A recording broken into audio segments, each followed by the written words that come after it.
제 이름은 박영숙, 올해 63살입니다. 남편 정수와 40년을 함께 살다가 3년 전글을 먼저 보냈어요. 갑작스러운 심근경색이었습니다. 아침에 여보, 커피 한 잔 더 타줘라고 말하던 사람이 저녁에는 차가운 몸이 되어 있었으니까요. 그 후 3년을 혼자 살았습니다. 아들 준호는 결혼해서 서울 반대편에, 딸 서연이는 간호사로 바쁘게 일하며 각자 제 삶을 살고 있었어요. 가끔 안부 전화가 오지만 대부분의 시간은 텅 빈 집에서 혼자였습니다. 매일 같은 시간에 일어나 혼자 밥을 먹고 남편 사진에 인사하고 드라마를 보다가 잠드는 일상의 반복. 그게 제 인생의 전부였어요. 초등학교 교사로 30년을 일했지만 은퇴 후에는 특별히 할 일도 없었고 친구들마저 하나둘 건강 문제로 만나기 어려워졌죠. 남편 3주기가 다가오던 어느 날 대학 동창 민지가 전화했어요. 영수가, 너 그렇게 집에만 있으면 안 돼. 우울증 걸린다. 괜찮아, 민지야. 할 일도 많고. 무슨 할 일? 텔레비전 보는 거? 민지의 직설적인 말에 할 말이 없었어요.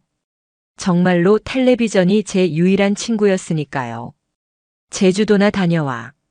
혼자서. 나도 작년에 혼자 갔다 왔는데 정말 좋더라. 혼자? 내가?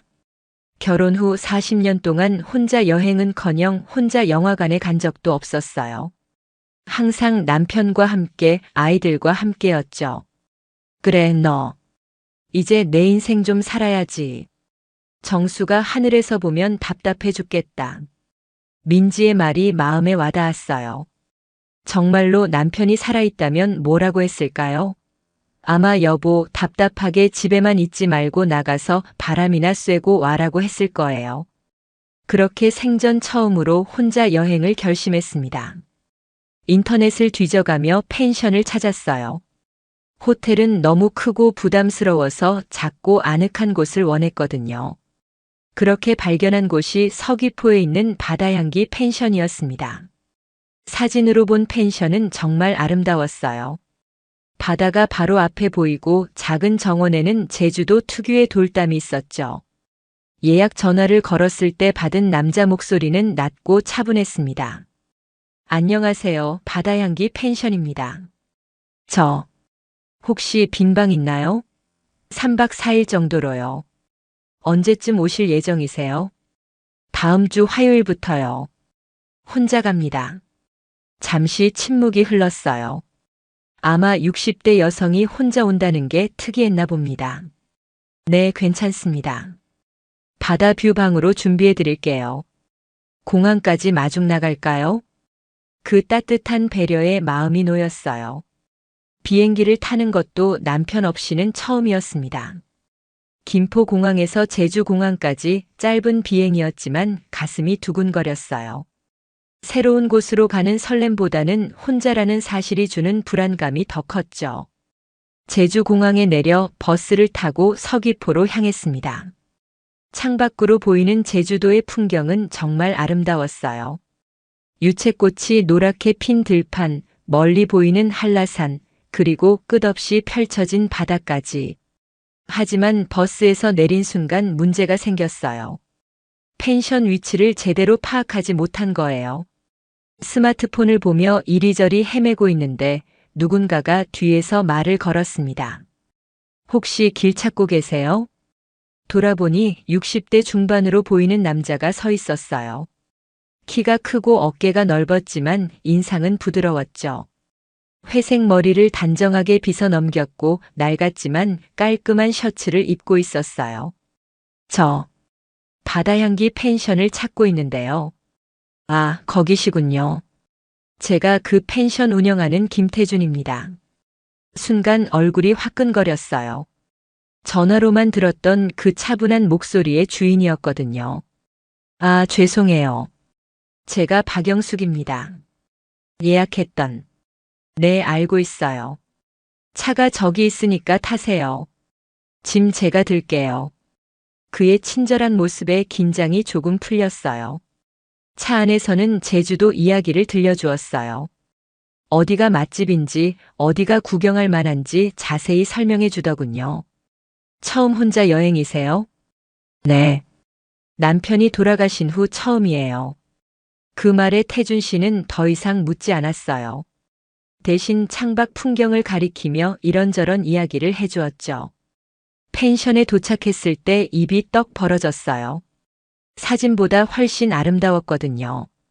2층짜리 작은 건물이었지만 하나하나 손이 많이 간 게 느껴졌어요. 현관 앞에는 예쁜 화분들이 놓여 있었고 벽에는 덩굴 장미가 올라가 있었습니다. 직접 지으신 건가요? 네, 건축가였거든요. 10년 전에 제주도로 내려와서 직접 지었어요. 방으로 안내해 주는데 정말 깜짝 놀랐어요. 창문을 열면 바로 바다가 보이는 거예요. 파란 바다와 하얀 파도, 멀리 보이는 섬까지. 마치 그림 같았어요. 와, 정말 예쁘네요. 마음에 드신다니 다행이에요. 저녁 식사는 어떻게 하실 건가요? 근처에 괜찮은 식당들이 있는데. 잘 모르겠어요. 그럼 제가 간단하게 준비해 드릴까요? 제주도 해물로 뚝배기 하나 끓여 드릴게요. 혼자 온 손님에게 이런 배려까지 해주다니. 고마우면서도 부담스러웠어요. 괜찮아요. 너무 신경 쓰지 마세요. 아니에요. 어차피 저도 혼자 먹어야 하는데 같이 드시죠. 그렇게 첫날 저녁을 태준 씨와 함께 먹게 되었어요. 작은 식당 테이블에 앉아 김이 모락모락 나는 해물 뚝배기를 마주하고 있으니 묘한 기분이었죠. 정말 맛있어요. 요리도 잘하시네요. 옛날에 아내가 가르쳐 준 거예요. 아내라는 말에 순간 어색해졌어요. 태준 씨가 그 분위기를 눈치챘는지 빠르게 설명했어요. 10년 전에 이혼했어요. 성격 차이로요. 원만하게 헤어졌지만요.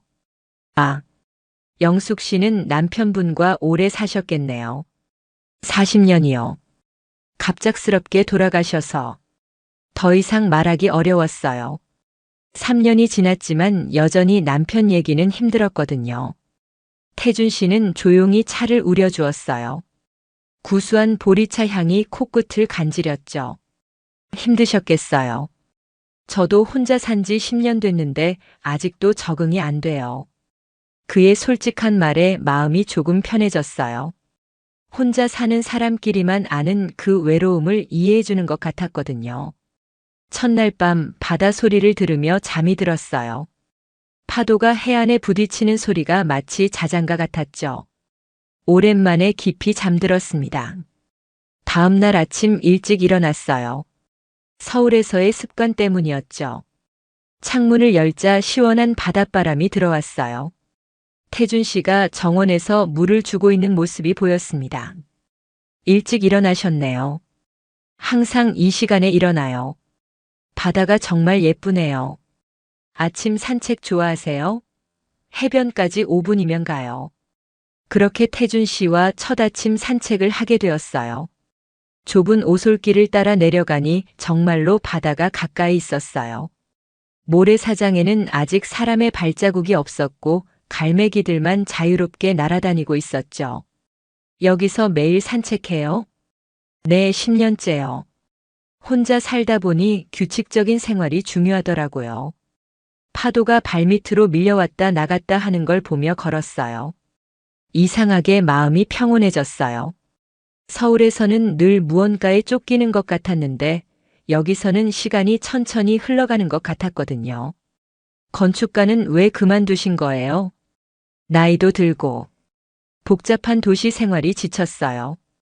그래서 제주도로 내려와서 작은 펜션이나 운영하며 조용히 살고 싶었거든요. 외롭지 않으세요? 처음에는 외로웠죠. 하지만 이제는 혼자 있는 게 편해요. 영숙 씨는 어떠세요? 저도. 처음에는 정말 힘들었어요. 40년을 함께 살았는데 갑자기 혼자가 되니까 뭘 해야 할지 모르겠더라고요. 우리는 벤치에 앉아 바다를 바라보았어요. 멀리 배 한 척이 지나가고 있었죠. 그런데 이제는 조금 나아졌어요. 혼자만의 시간도 나쁘지 않다는 걸 알게 됐거든요. 맞아요. 혼자서도 충분히 행복할 수 있더라고요. 그 말에 고개를 끄덕였어요. 정말로 그랬거든요. 이곳에 와서 처음으로 혼자서도 괜찮다는 생각이 들었어요. 펜션으로 돌아와서 아침 식사를 함께 했어요. 태준 씨가 직접 만든 토스트와 커피, 그리고 제주도 특산품인 한라봉까지. 간단하지만 정성이 느껴지는 식사였어요. 오늘은 어디 가실 계획이세요? 특별한 계획은 없어요. 그냥 주변을 둘러볼까 해요. 그럼 제가 좋은 곳 몇 군데 추천해 드릴게요. 차도 빌려드릴 수 있고요. 운전을 못해요. 남편이 항상 운전했거든요. 그럼 제가 안내해 드릴까요?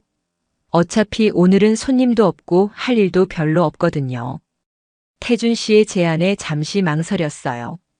너무 신세를 지는 것 같아서요. 하지만 혼자서는 제주도를 제대로 구경하기 어려울 것 같았어요. 정말 괜찮으세요?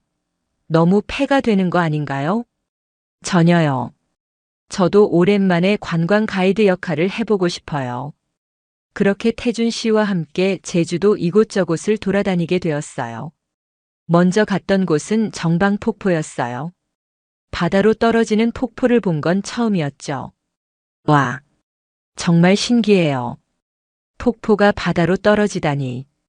제주도만의 특별한 풍경이에요. 사진 찍어 드릴까요? 오랜만에 사진을 찍었어요.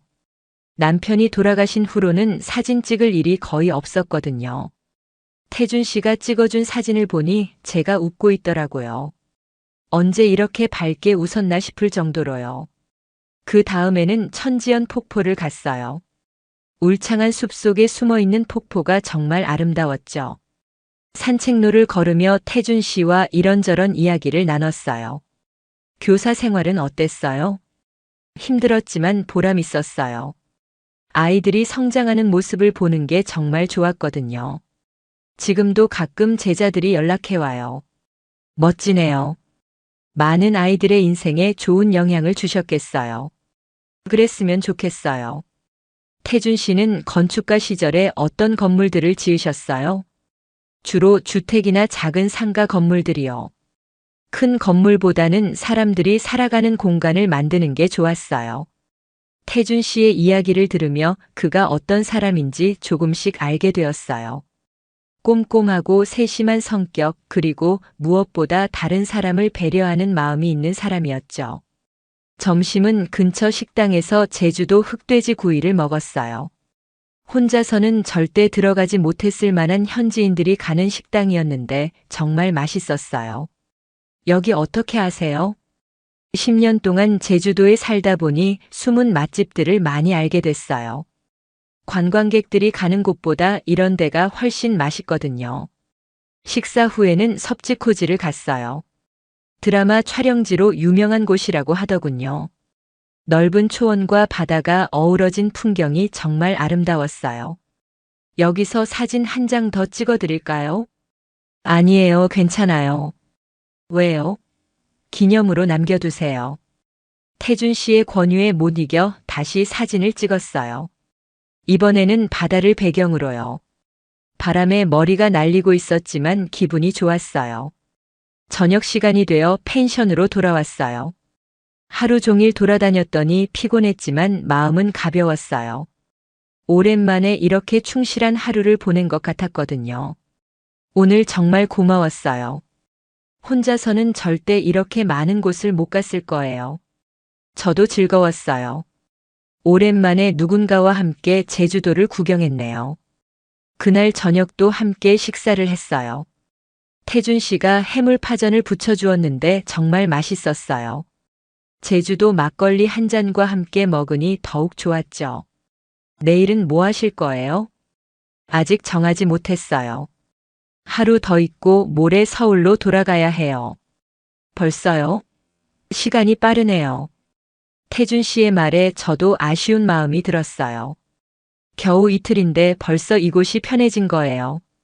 내일은 한라산 1100고지나 갈까요? 너무 높지 않아서 부담스럽지 않을 거예요. 좋아요. 한라산에 가보고 싶었거든요. 그날 밤 침대에 누워 하루를 되돌아봤어요. 태준 씨와 함께한 시간이 너무 즐거웠어요. 오랜만에 누군가와 자연스럽게 대화하고 웃을 수 있었거든요. 혹시 이런 감정이 뭔지 스스로에게 물어봤어요. 하지만 곧 고개를 저었죠. 남편을 잃은 지 겨우 3년인데 다른 사람에게 마음을 두다니. 그건 남편에게 미안한 일이라고 생각했어요. 셋째 날 태준 씨와 함께 한라산 1100고지에 갔어요. 차를 타고 산 중턱까지 올라간 다음 짧은 트레킹을 했죠. 울창한 숲과 맑은 공기가 정말 좋았어요. 공기가 완전히 다르네요. 서울 공기와는 비교가 안 되죠. 저도 처음에 제주도 와서 가장 놀란 게 공기였어요. 산책로를 걸으며 태준 씨가 나무와 꽃들에 대해 설명해 주었어요. 제주도에만 자라는 특별한 식물들이 많다고 하더군요. 이 나무는 구실잡밥 나무예요. 제주도 대표 나무 중 하나죠. 박학다식 하시네요. 여기 살다 보니 자연스럽게 알게 됐어요. 처음에는 저도 몰랐거든요. 중간에 벤치에 앉아 쉬면서 도시락을 먹었어요. 태준 씨가 아침 일찍 준비해온 김밥이었는데 정말 맛있었어요. 이것도 직접 만드신 거예요? 네, 새벽에 일어나서 만들었어요. 정말 손재주가 좋으시네요. 요리도 잘하시고. 혼자 살다 보니 웬만한 건 다 해야 해요. 점심 후에는 근처에 있는 작은 사찰에 들렀어요. 관음사라는 곳이었는데 조용하고 평화로운 분위기였어요. 가끔 여기 와서 마음을 비우곤 해요. 종교가 있으세요? 특별한 종교는 없어요. 그냥 조용한 곳에서 생각 정리하는 걸 좋아해요. 저도 법당에 들어가 잠시 앉아 있었어요. 촛불이 흔들리는 것을 보며 남편 생각이 났어요. 여보, 나 지금 제주도에 와 있어. 정말 아름다운 곳이야. 당신도 좋아했을 텐데. 마음속으로 남편에게 이야기했어요. 그러니까 이상하게 마음이 편해지더라고요. 남편이 좋은 곳이구나, 여보. 잘 다녀와라고 대답해 주는 것 같았어요. 펜션으로 돌아오는 길에 태준 씨가 물었어요. 내일 아침 비행기세요? 네, 11시 비행기예요. 그럼 공항까지 태워드릴게요. 너무 신경 써주시는 거 아닌가요? 아니에요. 이틀 동안 즐거웠어요. 오랜만에 누군가와 함께 시간을 보냈네요. 그날 저녁은 특별했어요. 태준 씨가 해산물을 사와서 직접 해물찜을 만들어 주었거든요. 싱싱한 전복과 새우, 게까지 들어간 푸짐한 해물찜이었어요. 이렇게 신경 써주시면 정말 죄송해요. 마지막 날인데 맛있는 걸 드셔야죠. 식사를 하며 이런저런 이야기를 나눴어요. 서울 생활, 자녀들 이야기, 그리고 앞으로의 계획까지. 자주 제주도에 오세요? 처음이에요. 남편하고 신혼여행으로 한 번 왔었는데 그게 전부예요. 그럼 이번이 두 번째네요. 어떠세요? 제주도가? 정말 좋아요. 특히 이티군요. 마음이 편해져요. 그럼 또 오셔야죠. 계절마다 다른 매력이 있거든요. 또 온다는 생각을 해본 적이 없었는데 태준 씨 말을 들으니 정말 그러고 싶었어요. 식사 후에는 바다가 보이는 테라스에 앉았어요. 밤바다는 낮과는 또 다른 매력이 있었어요. 달빛이 물결에 반짝이고 있었죠. 별이 정말 많네요. 서울에서는 이렇게 못 보시죠? 전혀요. 여기는 진짜 다른 세상 같아요. 저도 처음에는 그랬어요. 도시에서만 살다가 이런 곳에 오니까 마치 외국에 온 것 같더라고요. 바람이 살짝 차가워졌어요. 태준 씨가 담요를 가져다 주었어요. 감기 걸리시면 안 되죠. 그 작은 배려에 가슴이 따뜻해졌어요. 언제 이런 관심을 받아봤나 싶었거든요. 태준 씨 정말 고마워요. 이틀 동안 너무 잘해주셔서. 저야말로 고마워요. 오랜만에 즐거운 시간을 보냈어요. 우리는 한참 동안 말없이 바다를 바라보았어요. 파도 소리만 들리는 고요한 시간이었죠. 그런데 이상하게 어색하지 않았어요. 오히려 편안했어요. 영숙 씨, 혹시 제가 너무 나서는 건 아닌가요? 태준 씨가 조심스럽게 물었어요. 무슨 말씀이세요? 이틀 동안 계속 따라다니면서 혹시 부담스러우셨을까 봐요. 전혀요. 오히려 너무 고마웠어요. 혼자서는 이렇게 많은 걸 보지 못했을 거예요. 그럼 다행이에요. 저도 오랜만에 즐거웠거든요. 태준 씨의 표정이 조금 아쉬워 보였어요. 저도 마찬가지였죠. 내일이면 서울로 돌아가야 한다는 생각에 마음이 무거웠어요. 제주도 오시면 연락 주세요. 또 안내해 드릴게요. 정말요? 네, 언제든지요. 그날 밤 짐을 정리하면서 많은 생각이 들었어요. 겨우 3일이었는데 이렇게 아쉬울 줄 몰랐거든요. 태준 씨와 함께한 시간이 너무 소중했어요. 마지막 아침 일찍 일어나서 해변을 혼자 걸었어요. 새벽 바다는 또 다른 아름다움이 있었죠. 파도가 모래사장에 밀려왔다 나가기를 반복하며 작은 음악을 만들고 있었어요. 이곳을 다시 올 수 있을까? 문득 그런 생각이 들었어요. 서울로 돌아가면 다시 예전의 일상이 기다리고 있겠죠. 텅 빈 집, 혼자 먹는 식사, 드라마와 함께하는 저녁. 펜션으로 돌아오니 태준 씨가 아침 식사를 준비하고 있었어요. 일찍 일어나셨네요. 바다를 마지막으로 보고 싶어서요. 어떠셨어요? 정말 아름다워요. 사진으로는 담을 수 없는 아름다움이에요. 아침 식사는 간단했지만 정성스러웠어요. 제주도 특산품인 오메기떡과 따뜻한 차 한 잔. 이 떡도 직접 만드신 거예요? 아니에요. 마을 할머니가 만드신 거예요. 정말 맛있거든요. 정말 맛있었어요. 쫄깃하면서도 달콤한 맛이 입안에 퍼졌어요. 나중에 서울에서도 살 수 있을까요? 어려울 거예요. 여기서만 만들거든요. 그럼 다시 와야겠네요. 네, 꼭 다시 오세요. 공항으로 가는 차 안에서는 별로 말이 없었어요. 둘 다 아쉬운 마음 때문이었겠죠. 영숙 씨, 서울 가시면 연락 주세요. 안전하게 도착했는지 궁금할 거예요. 네, 연락드릴게요. 공항 앞에서 짐을 내리며 태준 씨가 작은 봉지를 건네주었어요. 뭐예요? 한라봉이에요. 비행기에서 드세요. 정말 고마워요.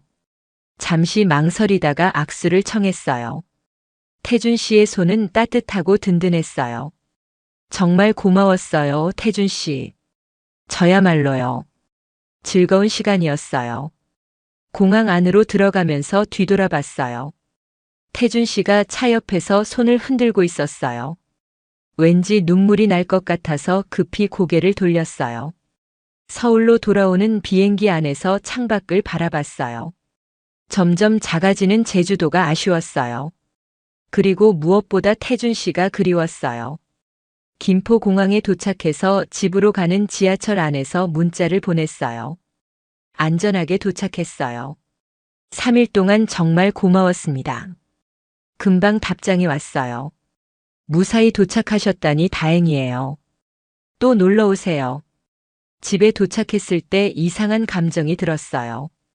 3일 전까지만 해도 편안했던 집이 이상하게 낯설고 쓸쓸하게 느껴지는 거예요.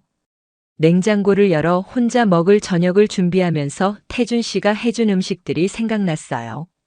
정성스럽게 차려준 식사, 함께 나눈 대화, 그리고 그의 따뜻한 미소까지. 그날 밤 제주도에서 찍은 사진들을 정리하면서 태준 씨가 찍어준 제 모습을 봤어요. 정말 오랜만에 밝게 웃는 제 모습이었어요. 언제부터 이렇게 웃지 못했나 싶을 정도로요. 일주일이 지났어요. 일상은 예전과 같았지만 마음은 달랐어요. 자꾸 제주도 생각이 났거든요. 특히 태준 씨가 그리웠어요. 이런 감정이 뭐지? 스스로에게 물어봤지만 답을 내리기가 어려웠어요. 60대가 넘어서 이런 감정을 느낀다는 게 어색하기도 했고 남편에게 미안한 마음도 들었거든요. 그러던 중 태준 씨에게서 문자가 왔어요. 제주도에 유채꽃이 만개했어요. 정말 예쁩니다. 그와 함께 사진이 첨부되어 있었어요. 노란 유채꽃이 바다를 배경으로 펼쳐진 아름다운 풍경이었죠. 와, 정말 예쁘네요. 직접 보고 싶어요. 그럼 오세요. 지금이 가장 예쁠 때예요. 그 말에 정말 가고 싶었어요. 하지만 한 달도 안 되어서 다시 간다는 게 쉽지 않았죠. 경제적인 부담도 있었고 무엇보다 자꾸 태준 씨를 만나려고 하는 제 마음이 부담스러웠어요. 일주일 더 지나자 태준 씨에게서 또 연락이 왔어요. 안녕하세요. 잘 지내시죠? 서울은 날씨가 어때요? 안녕하세요. 잘 지내고 있어요. 서울은 아직 쌀쌀해요. 제주도는 이제 완전히 봄이에요. 벚꽃도 피고 있고요. 문자를 주고받으며 조금씩 가까워지는 느낌이었어요. 태준 씨는 제주도의 일상을 들려주었고 저는 서울의 소식을 전했어요. 어느 날 용기를 내어 전화를 걸어봤어요. 안녕하세요, 태준 씨. 영숙 씨? 웬 전화예요? 그냥 목소리가 듣고 싶어서요. 잠시 침묵이 흘렀어요. 제가 너무 대담한 말을 한 것 같아서 후회했어요. 저도 영숙 씨 목소리 듣고 싶었어요. 그 말에 가슴이 뛰었어요. 60대가 넘어서 이런 설렘을 느끼다니. 요즘 어떻게 지내세요? 비슷해요. 펜션 관리하고 바다 보며 산책하고. 영숙 씨는? 저도 비슷해요. 집에서 책 보고 가끔 친구들 만나고. 외롭지 않으세요? 가끔요. 태준 씨는? 저도 가끔. 아니, 요즘엔 자주요. 그 솔직한 대답에 뭔가 뭉클했어요. 영숙 씨 실례가 안 된다면 다시 제주도에 오실 생각 없으세요? 가고 싶어요. 정말로요.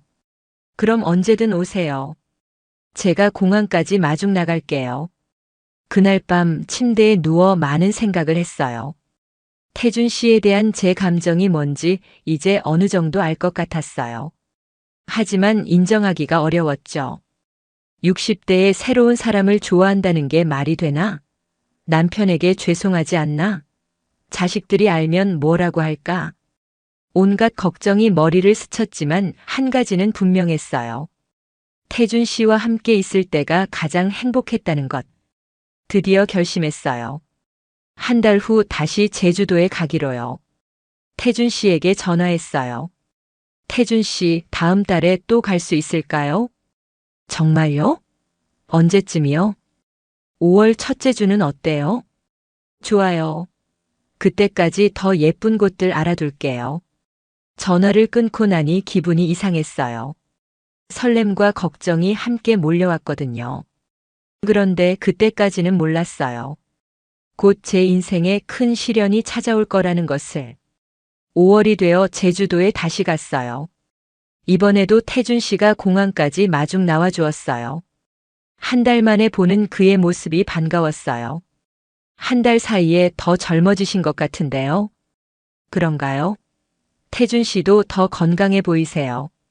정말로 그랬어요. 태준 씨는 처음 봤을 때보다 표정이 밝아져 있었어요. 이번 여행은 지난번과 달랐어요. 서로 어색하지 않았고 더 자연스럽게 대화할 수 있었거든요. 이번에는 어디로 갈까요?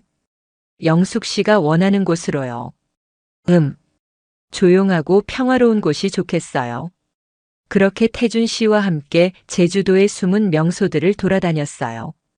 관광객이 별로 없는 작은 해변, 울창한 숲길, 그리고 예쁜 카페들까지.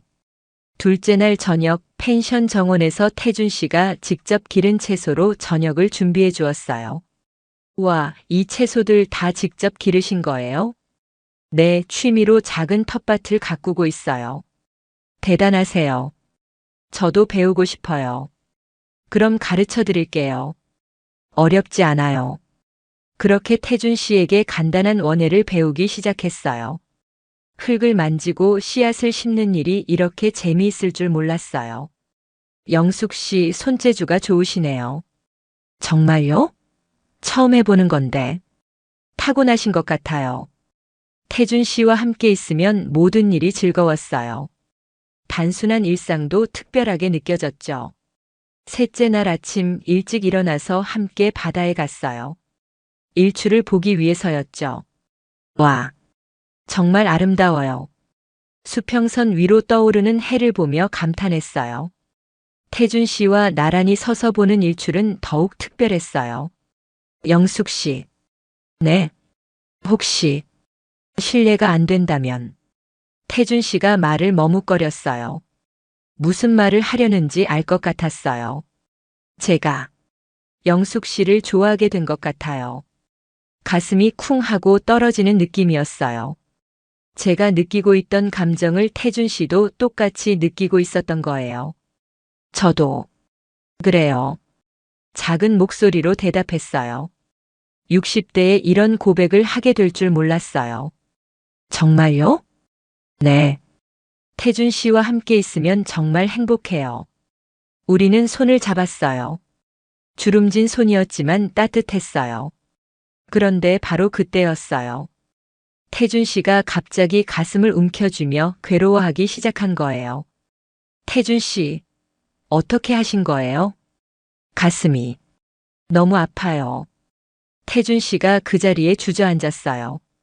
얼굴이 창백해지고 식은땀이 흘렀어요. 119에 신고해야 해요. 급히 전화를 걸어 응급차를 불렀어요. 태준 씨는 의식을 잃고 쓰러졌어요. 태준 씨, 정신 차리세요. 응급차가 도착할 때까지 얼마나 길게 느껴졌는지 몰라요. 제 손을 꼭 잡고 있던 태준 씨의 손이 점점 차가워지는 게 느껴졌어요. 병원에 도착해서 응급실로 들어가는 태준 씨를 바라보며 눈물이 나왔어요. 겨우 마음을 고백했는데 이런 일이 생기다니. 몇 시간 후 의사가 나왔어요. 환자분과 무슨 관계세요? 저 친구예요. 급성 심근경색입니다. 관상동맥이 막혀서 수술이 필요해요. 수술이요? 네, 빨리 해야 해요. 보호자 연락처를 알고 계세요? 그제야 깨달았어요. 태준 씨에게는 가족이 없다는 것을. 이혼 후 혼자 살아왔다고 했으니까요. 가족이 없어요. 제가 할게요. 의사는 의아한 표정을 지었지만 응급 상황이라 더 묻지 않았어요. 그렇게 태준 씨의 수술이 시작되었어요. 수술실 앞에서 기다리는 시간이 정말 길었어요. 시계 바늘이 움직이는 것도 보이지 않을 정도로요. 제발 무사하게 해주세요. 마음속으로 계속 기도했어요. 겨우 찾은 소중한 사람을 이렇게 잃을 수는 없었거든요. 5시간 후 수술이 끝났어요. 수술은 성공했습니다. 하지만 회복하는 데 시간이 걸릴 거예요. 안도의 한숨을 쉬었어요. 태준 씨가 살아있다는 것만으로도 감사했어요. 중환자실에서 나온 태준 씨는 온몸에 줄이 연결되어 있었어요. 의식은 없었지만 숨은 쉬고 있었어요. 태준 씨, 일어나세요. 저 여기 있어요. 손을 잡고 계속 말을 걸었어요. 의식이 없어도 들린다고 하니까요. 그날 밤 병실에서 밤을 새웠어요. 태준 씨의 손을 잡고 앉아 있으면서 많은 생각을 했어요. 내가 정말 이 사람을 사랑하는구나. 위기 상황에서야 제 마음을 확실히 알게 되었어요. 태준 씨 없는 삶은 상상할 수 없었거든요. 다음 날 아침 태준 씨가 눈을 뜨셨어요. 영숙 씨? 네, 태준 씨. 정신 차리셨네요. 여기가 병원인가요? 네, 심장 수술을 받으셨어요. 태준 씨의 눈에 눈물이 고였어요. 죄송해요. 영숙 씨한테 걱정을 끼쳐서. 무슨 말씀이세요? 저는 태준 씨가 무사해서 다행이에요. 그날부터 저는 태준 씨의 간병을 했어요. 간호사들이 말렸지만 제가 고집했어요. 가족도 아닌데 왜 이렇게까지 하세요? 저에게는 가족보다 소중한 사람이에요. 일주일 후 태준 씨가 일반 병실로 옮겨졌어요. 많이 회복된 거예요. 영숙 씨, 서울로 돌아가세요. 이제 괜찮아요. 싫어요. 태준 씨가 완전히 회복될 때까지 여기 있을 거예요. 하지만은 없어요. 제가 있고 싶어서 있는 거예요. 그렇게 한 달 가까이 제주도에 머물렀어요. 태준 씨가 퇴원할 때까지 곁에 있어 주었죠. 하지만 문제는 그때부터였어요. 태준 씨의 병원비와 재활치료비가 만만치 않았거든요. 거기에 펜션 운영도 중단된 상황이었어요. 영숙 씨, 펜션을 팔아야 할 것 같아요. 왜요? 병원비도 있고, 이제 건강도 예전 같지 않으니까 펜션 운영이 어려울 것 같아요. 태준 씨의 표정이 어두워졌어요. 10년 동안 정들었던 곳을 떠나야 한다는 생각에 힘들어하는 게 보였어요. 제가 도와드릴게요. 안 돼요. 영숙 씨에게 그런 부담을 줄 수는 없어요. 하지만 저는 이미 마음을 정했어요. 서울의 아파트를 전세로 놓고 그 돈으로 태준 씨를 돕기로요. 그런데 바로 그때 큰 문제가 생겼어요. 아들 준호가 갑자기 제주도로 내려온 거예요. 어머니, 이게 뭐 하시는 거예요? 준호는 화가 나 있었어요. 며느리도 함께 왔는데 둘 다 심각한 표정이었어요. 준호야, 어머니 나이에 무슨 연애예요? 아버지한테 죄송하지도 않으세요? 가슴이 철렁 내려앉았어요. 어떻게 알았을까요? 서연이가 말해줬어요. 어머니가 한 달째 제주도에 있다고. 무슨 일인가 했더니 남자 때문이었네요. 딸도 알고 있었구나 싶었어요. 준호야, 엄마 말 좀 들어봐. 무슨 말을 들어요? 그 남자가 어머니 재산 노리는 거 아니에요? 요즘 그런 사기꾼 많다던데. 태준 씨는 그런 사람이 아니야. 어떻게 아세요? 겨우 몇 번 만났는데. 준호의 말에 할 말이 없었어요. 정말로 몇 번 만나지 못했으니까요. 며느리도 끼어들었어요. 어머니, 혼자서도 잘 사셨잖아요. 왜 굳이 힘든 길을 택하세요? 그분이 아프시면 어머니가 간병해야 하는 거 아니에요? 어머니 몸도 예전 같지 않은데. 현실적인 문제들을 조목조목 지적하니까 더욱 답답했어요. 그날 저녁 준호 부부는 태준 씨가 입원한 병원까지 찾아갔어요. 안녕하세요. 어머니 아들입니다. 준호가 차갑게 인사했어요. 태준 씨는 당황한 표정이었어요. 아, 안녕하세요. 솔직히 말씀드릴게요. 어머니를 더 이상 괴롭히지 마세요. 준호야. 제가 말렸지만 준호는 계속했어요. 어머니 나이가 63이에요. 아버지 돌아가신 지도 겨우 3년이고요. 그런 어머니에게 접근하는 게 양심에 찔리지 않으세요? 태준 씨의 얼굴이 창백해졌어요. 죄송합니다. 제가 잘못 생각했나 봅니다. 태준 씨, 영숙 씨, 아드님 말이 맞아요. 제가 너무 이기적이었네요. 그날 밤 태준 씨가 제게 말했어요. 영숙 씨, 서울로 돌아가세요. 왜요? 갑자기 왜 그러세요? 아드님이 맞아요. 영숙 씨가 저 때문에 가족과 멀어지게 할 수는 없어요. 그건 제가 결정할 일이에요. 아니에요. 저도 생각해봤는데 현실적으로 어려워요. 제 건강도 예전 같지 않고 경제적으로도 힘들고. 태준 씨의 목소리가 점점 작아졌어요. 그런 건 중요하지 않아요. 중요해요. 영숙 씨가 저 때문에 고생하는 모습을 더 이상 볼 수 없어요. 그날 밤 펜션으로 돌아와서 많이 울었어요. 겨우 찾은 행복이 이렇게 끝나는 건가 싶어서요. 다음 날 아침 준호가 다시 말했어요. 어머니, 이제 그만 서울로 돌아가요. 준호야, 엄마 말 좀 들어봐. 무슨 말씀이세요? 60년을 남을 위해 살았어. 너 아버지 뒷바라지하고 너희들 키우고. 남은 인생만큼은 내가 원하는 대로 살고 싶다. 준호의 표정이 굳었어요. 어머니, 태준 씨와 함께 있을 때가 아버지 돌아가신 후 처음으로 웃을 수 있었어. 다시 살아있다는 느낌이 들었고. 하지만 현실적으로. 현실이 뭐가 중요해? 우리 나이에 조건 따지고 계산하고 살 시간이 어디 있어? 준호는 아무 말도 하지 못했어요. 너희들이 반대해도 내 선택이야. 하지만 언젠가는 이해해 주길 바란다. 그날 오후 병원에 가서 태준 씨에게 말했어요. 태준 씨, 포기하지 마세요.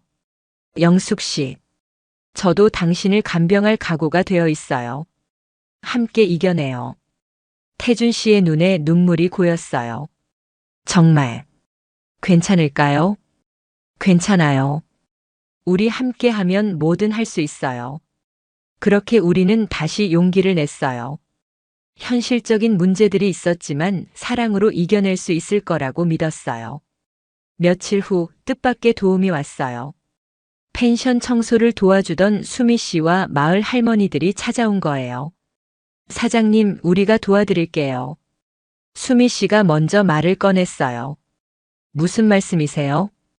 펜션 관리 말이에요. 사장님이 회복하실 때까지 우리가 돌아가면서 손님 받고 청소하고 할게요. 그런데 그럴 수 없어요. 제가 어떻게... 사장님, 우리는 가족이잖아요. 10년 동안 같이 살았는데. 마을 할머니 한 분이 나서서 말씀하셨어요. 그 여자분도 진심이에요. 우리가 다 봤는데 가식 하나 없어요. 밤새 간병하는 거 보면 진짜 사랑하는 게 맞아요. 나이 들어서 사랑하는 게 뭐가 부끄러운 일이에요? 젊어서 못 해본 사랑을 이제라도 하는 게 어디가 나쁜가요? 할머니들의 따뜻한 응원에 눈물이 났어요. 자식들이 뭘 안다고. 부모 마음은 부모가 제일 잘 아는 거지. 그날 저녁 마을 사람들이 작은 모임을 열어주었어요. 태준 씨와 저를 응원하는 자리였죠. 사장님, 얼른 나으셔야 해요. 펜션에 손님들이 기다리고 있어요. 영숙 씨도 너무 걱정하지 마세요. 사랑은 모든 걸 이겨낼 수 있어요. 마을 사람들의 진심 어린 격려에 힘이 났어요. 아직 우리를 이해해주는 사람들이 있다는 게 감사했어요. 태준 씨도 점점 회복되었어요. 재활 치료를 받으면서 조금씩 건강을 되찾아가고 있었죠. 영숙 씨, 정말 고마워요. 영숙 씨가 없었다면 포기했을 거예요. 무슨 말씀이세요? 저야말로 태준 씨 덕분에 다시 살 수 있게 됐어요. 병원에서 퇴원하는 날 태준 씨와 함께 펜션으로 돌아왔어요. 수미 씨와 마을 사람들이 깨끗하게 정리해 놓았더군요. 정말 고마워요, 수미 씨. 뭘요? 당연한 일이죠. 그날부터 저는 태준 씨의 재활을 도왔어요. 아침마다 함께 가벼운 산책을 하고 의사가 권한 운동도 함께 했어요. 무리하지 마세요. 괜찮아요. 영숙 씨가 옆에 있으니까 힘이 나요. 서서히 일상을 되찾아가고 있었어요. 태준 씨의 건강도 좋아지고 펜션 운영도 수미 씨의 도움으로 조금씩 정상화되어 가고 있었죠. 그런데 한 달 후 딸 서연이 제주도로 내려왔어요. 이번에는 혼자였어요. 엄마. 서연아, 언제 왔어? 어제 도착했어요. 엄마 얼굴 보고 싶어서요. 서연의 표정이 준호와는 달랐어요. 화나 있다기보다는 걱정스러워 보였어요. 엄마, 정말 행복하세요? 응, 정말 행복해. 그럼 됐어요. 뭐? 엄마가 행복하시면 그걸로 충분해요. 서연이 제 손을 잡았어요. 처음에는 저도 반대했어요. 엄마 나이에 무슨 연애냐고. 하지만 생각해보니 엄마도 자신의 인생을 살 권리가 있잖아요. 그 말에 눈물이 났어요. 오빠는 아직 화나 있어요. 하지만 시간이 지나면 이해할 거예요. 고마워, 서연아. 그분도 만나 뵙고 싶어요. 그렇게 서연이는 태준 씨를 만났어요. 처음에는 어색했지만 태준 씨의 진심 어린 모습에 마음을 열게 되었죠. 어머니를 정말 사랑하시는 게 느껴져요. 네, 영숙 씨는 제게 정말 소중한 분이에요. 어머니를 행복하게 해주세요. 그러겠습니다. 서연이가 돌아간 후 태준 씨가 제게 말했어요. 영숙 씨, 이제 정말 안심이에요. 따님이 인정해 주시니까. 네, 정말 다행이에요. 하지만 아직 해결해야 할 문제가 남아 있었어요. 경제적인 문제였죠. 영숙 씨, 서울 아파트를 정말 전세로 놓으실 거예요? 네, 그래야 여기서 함께 살 수 있잖아요. 하지만 그럼 영숙 씨가 돌아갈 곳이 없어지는데. 상관없어요. 이제 제 집은 여기예요. 태준 씨의 눈에 눈물이 고였어요. 정말, 저 같은 사람 때문에 그렇게까지 하시는 거예요? 태준 씨 같은 사람이어서 그러는 거예요. 서울 아파트를 전세로 내놓고 제주도로 완전히 이주했어요. 60대 중반의 새로운 곳에서 새로운 삶을 시작하는 거였죠. 처음에는 적응이 쉽지 않았어요. 서울과는 모든 게 달랐거든요. 하지만 태준 씨가 옆에 있어서 금방 적응할 수 있었어요.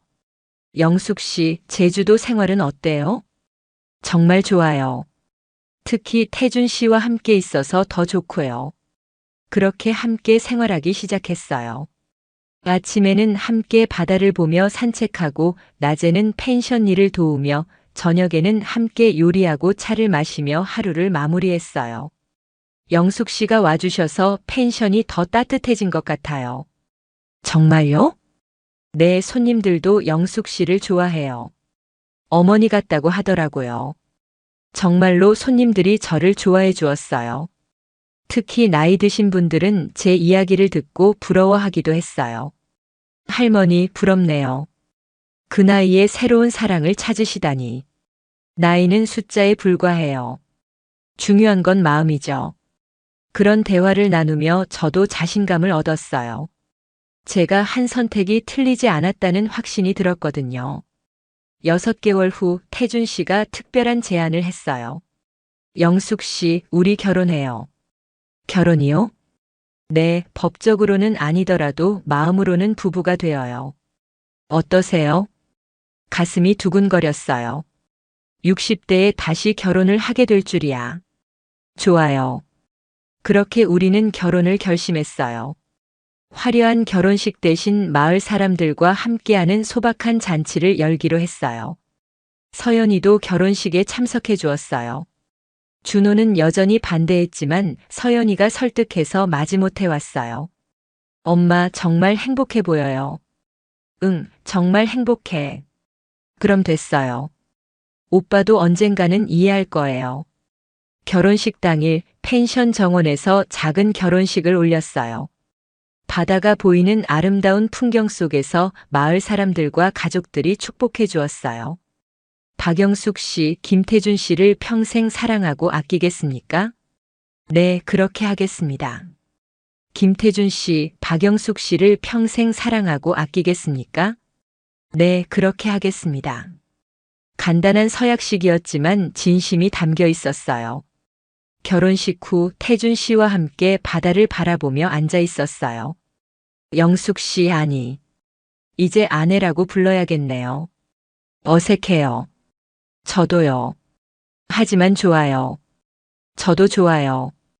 우리는 서로의 손을 잡고 바다를 바라보았어요.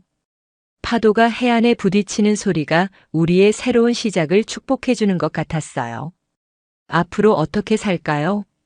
지금처럼 살아요. 함께 웃고, 함께 울고, 함께 늙어가요. 좋은 생각이에요. 그날 밤 태준 씨와 함께 침실에 들어가면서 새삼 실감이 났어요. 이제 정말 부부가 된 거구나. 떨려요. 저도요. 이 나이에 신혼이라니. 우리는 웃었어요. 60대의 신혼 부부라니 생각만 해도 재미있었어요. 그렇게 새로운 생활이 시작되었어요. 부부가 된 후의 생활은 연인일 때와는 또 달랐어요.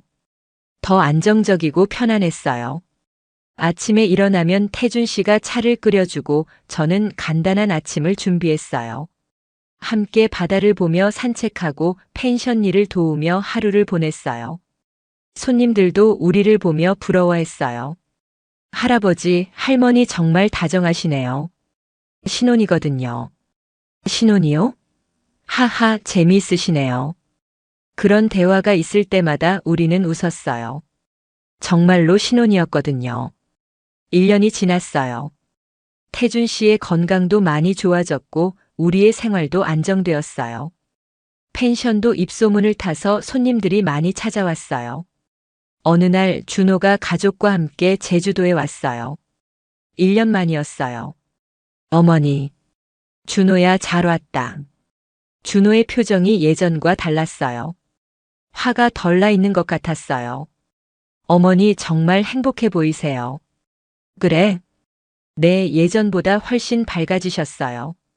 태준 씨와도 어색하게나마 대화를 나눴어요. 태준 씨, 어머니 잘 부탁드려요. 네, 잘 모시겠습니다. 그날 저녁 가족들과 함께 식사를 하면서 준호가 말했어요. 어머니 죄송해요. 처음에 너무 반대해서. 괜찮아, 준호야. 내 입장에서는 당연한 반응이었어. 하지만 어머니가 행복하시는 걸 보니까 제가 틀렸네요. 고마워, 준호야.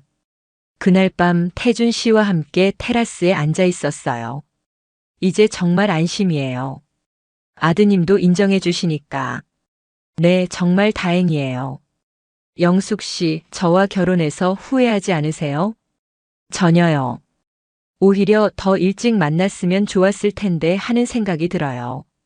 저도요.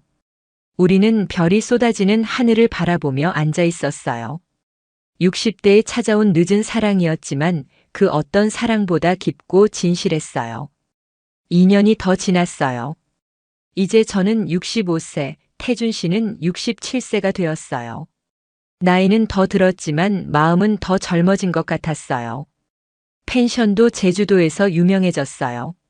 할아버지, 할머니의 사랑 이야기가 있는 펜션이라고 소문이 나서 젊은 연인들도 많이 찾아왔어요. 할머니, 할아버지는 언제 만나셨어요? 4년 전에 만났어요. 와, 그럼 정말 늦은 나이에 만나신 거네요. 나이는 중요하지 않아요. 사랑에는 때가 없어요. 그런 대화를 나누며 젊은 연인들에게 용기를 주는 것도 좋았어요. 어느 날 태준 씨가 작은 반지를 건네주었어요. 이게 뭐예요? 영숙 씨를 위한 선물이에요. 반지요? 네, 늦었지만 결혼 반지예요. 작지만 예쁜 반지였어요.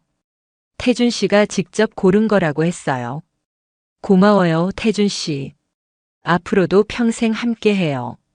네, 평생요. 그렇게 우리는 손을 잡고 바다를 바라보았어요. 4년 전 처음 만났던 그 바다였어요. 모든 것이 시작된 곳이었죠. 영숙 씨, 제주도에 와서 가장 좋은 일이 뭔지 아세요? 뭐요? 영숙 씨를 만난 거예요. 저도요. 제주도에 온 가장 큰 이유가 태준 씨를 만나기 위해서였나 봐요. 우리는 웃었어요. 운명이라는 말이 정말 있는 것 같았어요. 지금도 우리는 제주도에서 행복하게 살고 있어요. 아침에는 함께 바다를 보며 산책하고 낮에는 펜션 일을 하며 저녁에는 함께 차를 마시며 하루를 마무리해요. 가끔 서울에서 옛 친구들이 놀러 와요. 모두들 부러워해요. 영수가, 너 정말 잘했다. 그 나이에 그런 용기를 내다니. 처음에는 많이 망설였어요. 하지만 지금은 잘한 것 같아요. 우리도 용기를 내볼까? 해보세요. 나이는 정말 숫자에 불과해요. 그런 대화를 나누며 친구들에게도 용기를 주고 있어요. 태준 씨와 저의 사랑 이야기는 아직도 계속되고 있어요. 60대에 시작된 늦은 사랑이지만 매일매일이 새롭고 행복해요. 가끔 남편 정수 생각도 나요. 하지만 이제는 미안한 마음보다는 감사한 마음이 더 커요. 정수가 하늘에서 저를 지켜보며 응원해주고 있을 것 같거든요.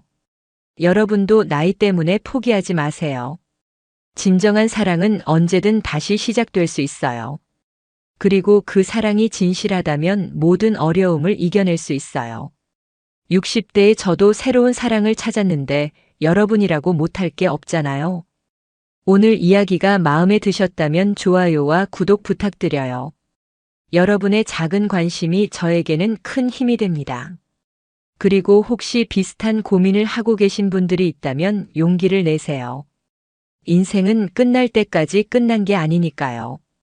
태준 씨와 저는 오늘도 제주도 바다를 보며 행복한 하루를 보내고 있어요. 여러분도 행복하세요. 감사합니다. 그로부터 3년이 더 지났습니다. 영숙 씨와 태준 씨는 여전히 제주도에서 행복하게 살고 있어요. 이제 영숙 씨는 68세, 태준 씨는 70세가 되었지만 둘의 사랑은 더욱 깊어졌습니다. 펜션 바다향기는 이제 제주도의 명소가 되었어요. 많은 커플들이 그들의 사랑 이야기를 듣기 위해 찾아옵니다. 그리고 영숙 씨와 태준 씨는 그들에게 나이는 숫자에 불과하다는 메시지를 전해주고 있어요. 준호도 이제는 완전히 마음을 열었습니다. 가족 모임 때마다 어머니가 정말 잘 선택하셨다고 말할 정도예요. 서연이는 여전히 든든한 지지자고요. 영숙 씨와 태준 씨의 이야기는 많은 중년 시니어 분들에게 용기를 주고 있습니다. 사랑에는 정말 나이가 없다는 것을, 그리고 새로운 시작은 언제든 가능하다는 것을 보여주고 있거든요. 오늘도 제주도 바다에서는 두 사람이 손을 잡고 석양을 바라보고 있을 것입니다. 주름진 손이지만 그 안에는 따뜻한 사랑이 가득해요. 진정한 사랑 앞에서 나이는 정말 숫자에 불과합니다.